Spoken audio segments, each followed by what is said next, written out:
Roboteers, stand by.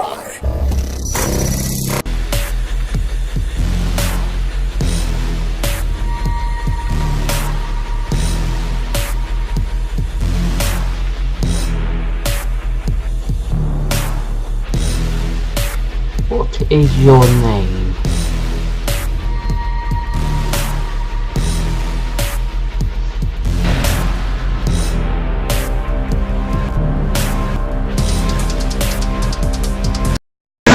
How you doing, acolytes? I'm Yorko, and welcome to review of Alita Battle Angel. And I thought of an intro there, didn't I? Scouring the YouTubes with dark techno, cyberpunk music and everything. Got a good pair of glasses too, so use them a bit more, eh? So yes, we're doing the review of Alita Battle Angel, and it's probably one of the best movies of the year already. To be honest, it is actually. So we get into review, so let's get into Alita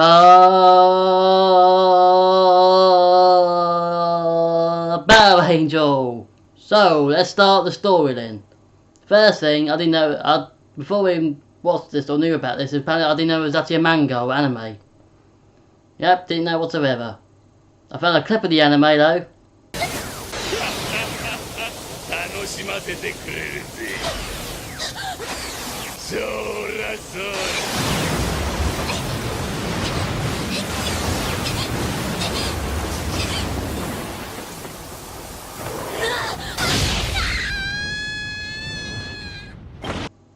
Yep, that looks quite good though. I mean, should probably watch that in the future because I didn't know that was a good episode because that looks quite good. It looks kind of Ghost in the Cellish. Well, it kind of goes to the Cellish because both kind of the same thing basically. Because they're both robots, cyborgs, aren't they? I thought her name goes to down now, but I'll think of it. Yeah, but it basically it's based on the manga and the story of Alita Battle Angel, and it's called Battle Angel Alita. What's it called? Alita Battle Angel, obviously. Duh. And about a cyborg girl who awakens in the far future and has to prove herself in the fight battles and stuff like that, and some guy at the top called Nova, and he yells at the end and says Nova! Tinkleberg! So yeah, basically just has to stop Nova doing his plan because it's like Nova is in this but apparently towards the end, so yeah. And there's other cast of characters as well, like loads of androids, which I mean, it's quite to see CGI in this film is like beyond fantastic. I mean, Jesus.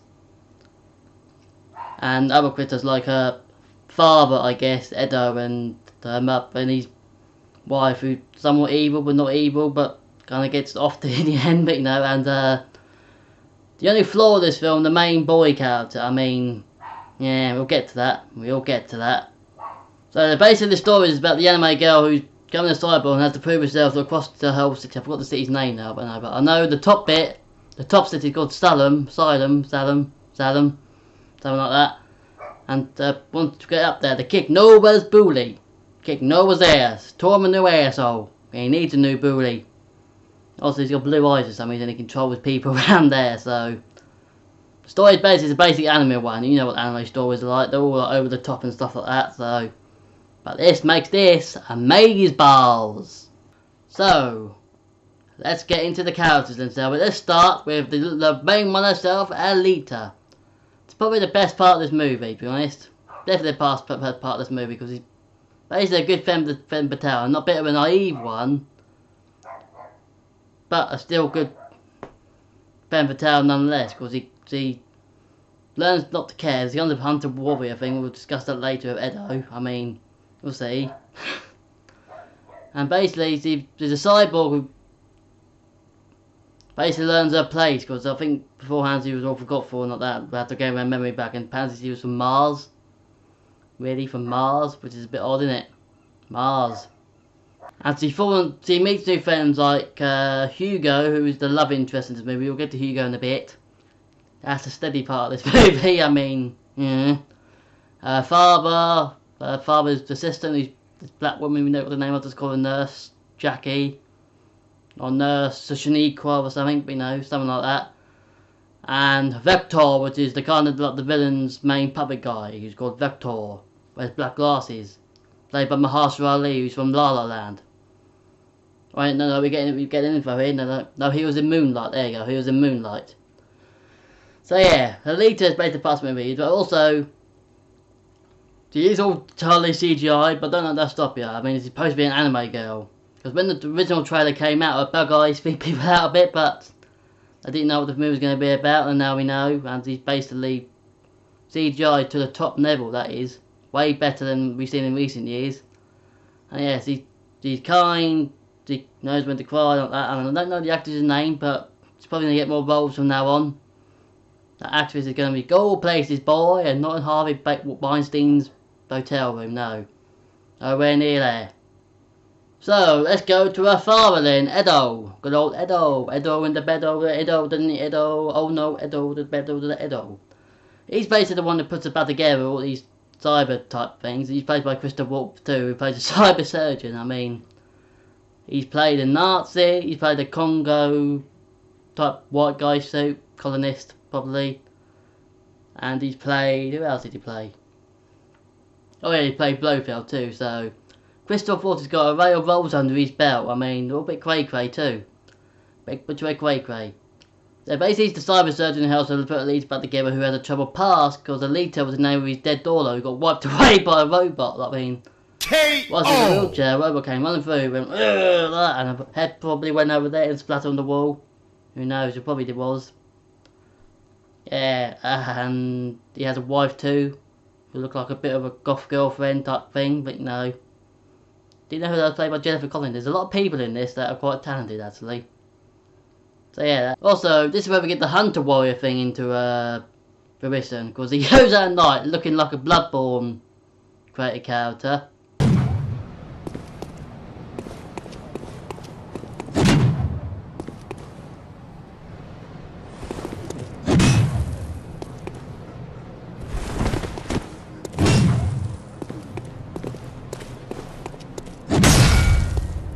Yeah, and also courtesy to Zombie Heads there, good channel too.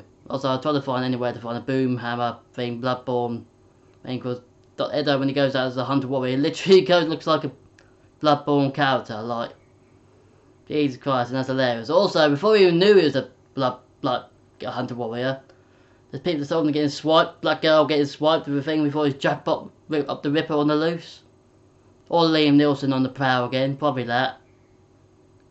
So yeah, Edo is basically quite a fun character because he also knows how to kick butt if he's like a bounty hunter.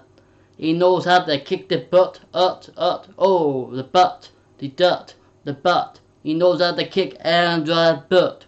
Poof, poof, poof, poof. So basically Edo is quite a cool character actually, and he knows how to look after Alita. And he also, after Alita finds a old body, I think, never explained that, but it's probably like a berserker outfit for her. He says no to planting it, but he plants it after he gets completely destroyed with the floor with that big guy's name, Gusikia. I don't know, but it's hard to play, but he gets wiped the floor by him and he replaces her body. There was his old daughter's body too. Poor daughter.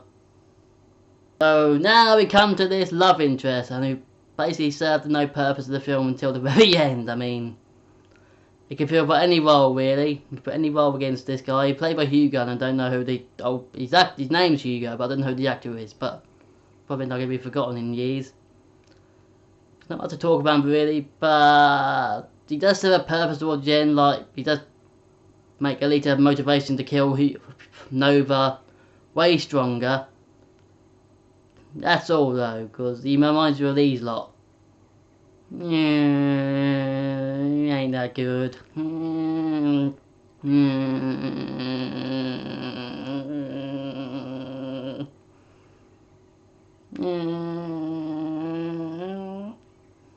Moving on.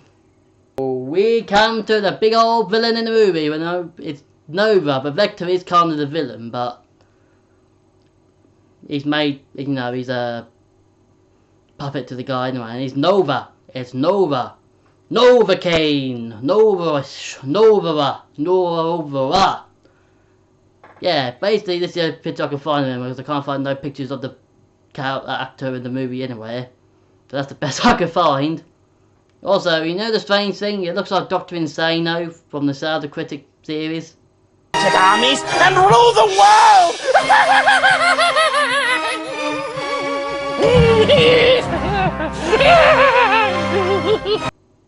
Also, please don't sue me on that, Doug. I should put me in a rape applied scene. I don't know, but no, yeah. Nova is like this. What had to be an anime villain 101 because he's got the white long hair, he's got the crazy glasses, he's got the black jacket got for a mad scientist. I mean, Jesus boy, you could run classes for that. Then again, such a like Yagami and Liuch and someone else probably. You know, he's definitely had to be an anime villain 101, and he's not much to talk about him as we've seen in a couple of scenes. He did kill the love interest though, that's what makes Alita's motivation to kick his bully even more stronger. And that's all we know about him though, because we only saw him in the cliffhanger, and that's one of the flaws of this movie we get to. Every movie has his flaws. But that's Nova. I hope if we do get a sequel to this, which he probably wouldn't, but you know, whereas he kicks his bully! So, the action in this is beyond belief anime.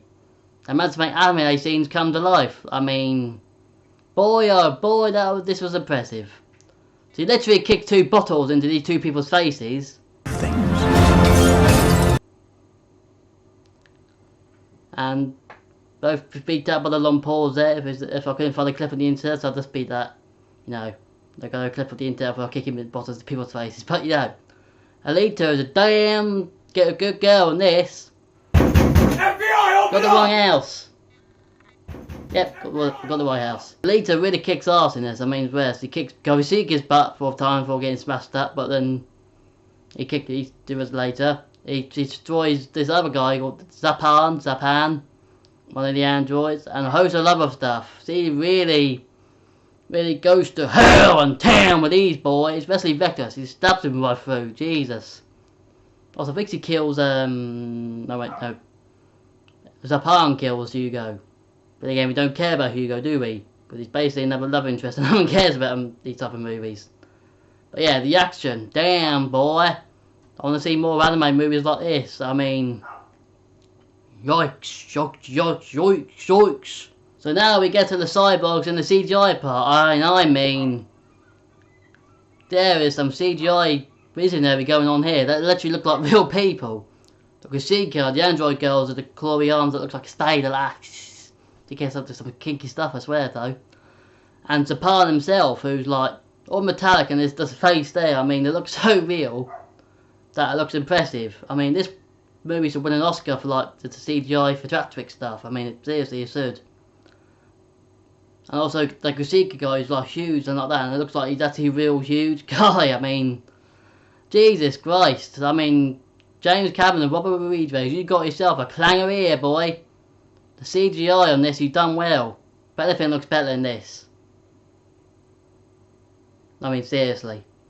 Also, this brings on to the cities, and the cities in this, the city like this, it's one of those dystopian cities you see in sci-fi comics, games, and everything else. That's what makes the city impressive. Like, it's open, all like different people live there, and as a dystopian, you can see the high thing on Zatam right in the sky. Right in the sky, boy. Right in the sky. Also, it's so dystopian because it's like got bounty hunters after if you do something wrong. Robot people there, got robot serial killers and stuff like that. Basically, this makes the city dystopian and futuristic. I mean, that's impressive. Also, if Cyberpunk 2027 ever comes out, and if I'm dead before then, if it does get around 2077, I know we're going to make Alita or Sombra. Those two make sense, don't they? As the most futuristic company we play. Also, the main character of the female that kind of does look like Sombra, so I might just make Sombra,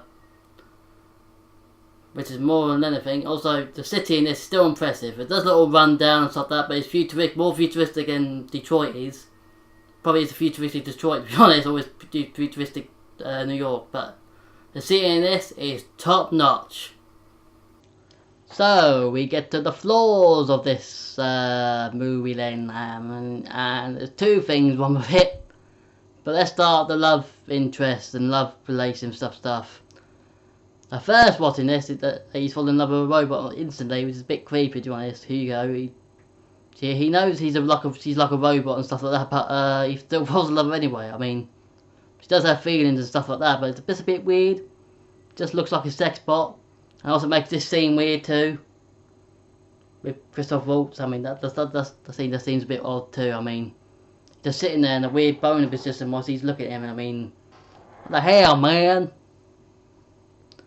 And yeah, Hugo falls for her too, but it's just a useless love interest thing. It does lead to something in somewhat in the end, but that seems tacked on, unless it is in the anime.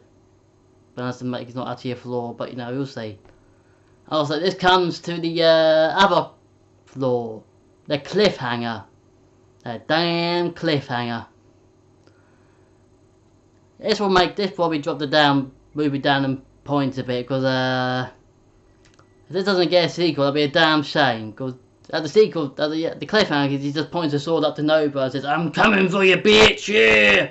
I go for you, boy! Wants to come and kick your ass! I want to kick your ass up there, y'all! Yeah!" And that's the way it ends there. Kind of upset about that, this is just like killed Vector and like quickly ran up to like, the side and just killed him, but you know, there's probably another volume of the manga and anime for that, and you'll probably see if it does have a sequel. I mean, come on, this should have really, you know, lead to Battle Angel 2, Battle Angel Harder or something. Yeah, so the cliffhanger kind of ruins it a bit, but it's still an impressive movie. I mean, the movie's probably the best this year already. And it's only February, and February's supposed to be the movie of death months, isn't it? And again, Deadpool came out in February beforehand, and it came out on Valentine's Day 2. So basically February's a new day for movies, I guess, but you know, yeah. So I want to talk about the other stuff in this. The critics are one. Apparently this is getting panned, but people are loving it, so critics are one again. So screw you, critics! I think this could be another way to make anime movies like the new superhero craze. You know, like with Marvel at the moment, all like the superhero movies, like you could do the same with anime. And I've got some good anime movies choices here. But there is one movie that was already like an anime movie, but would be good in live action, and it's Metropolis. Metropolis itself will make a great movie because it kind of makes a good one anyway, and does make work as a movie because it's got some tense moments, it's got sad moments, and it's got lovable characters. It's got a good villain too, and quite a few villains, and it's quite dark. Hopefully James Cameron and Robert Rodriguez, I can't even say his name, goddammit, Rodriguez, Español Roberto. Hopefully them two make Metropolis a movie. Also the other movie animes in my there, Gunnm, Languishing, Soul Eater and Code Geass. They'll make great movies too. They'll make excellent movies. One last thing is this place, like the Alita Battle Angel, will be a great world in Kingdom Hearts 3. Or 4 if you count, not Kingdom Hearts 3, 4. Because it all talks about the heart and stuff, so maybe a good world. And so other some animes like Overlord and stuff like that. Hopefully Tortilla no more will do that. Come on Tetsuya, come on, we want some of that, come on. Yeah, that's all the other stuff done. And I give this movie an 8 out of 10. It's still amazing despite the flaws like the cliffhanger and the blood thing, but it's still amazing. The CGI is great, story's great, action's great, everything else is ta-da. That's how you make an anime movie, not that Dragon Ball Evolution stuff years and years ago. Also, there's one called Kite too. I mean, I haven't watched that yet, but it's got Samuel Jackson in it, I believe, but I'll have that on DVD somewhere. I think I do. Yeah. But I'll watch that later. Watch that soon. See what that's like. Yeah. As I said, this movie being impressive, amazing. Hopefully it makes more money and this could start a new generation of anime craze type films, like the kind of superhero craze. And hopefully this film does get a sequel, because it kind of deserves one, to be honest. Because of the cliffhanger thing, and I'm gonna get his ass handed to by a little robot girl with a sword going up his arse, you know, up his arse, up his booty. So yeah, so that was Alita Battle Angel review, and I do think this was one of the most amazing movies of the year. Love it for the Avengers Endgame, Spider-Man Far From Home, Detective Pikachu probably. Not Dumbo or Lion King or Aladdin, you've seen them and they're probably going to be terrible. They're probably going to be terrible, but you know, we'll see. We'll see. We'll see. So yes, if you enjoyed my review and want more, don't forget to subscribe to Come On the Darkness and smash the like button, boys. Stay spooky. Toodles!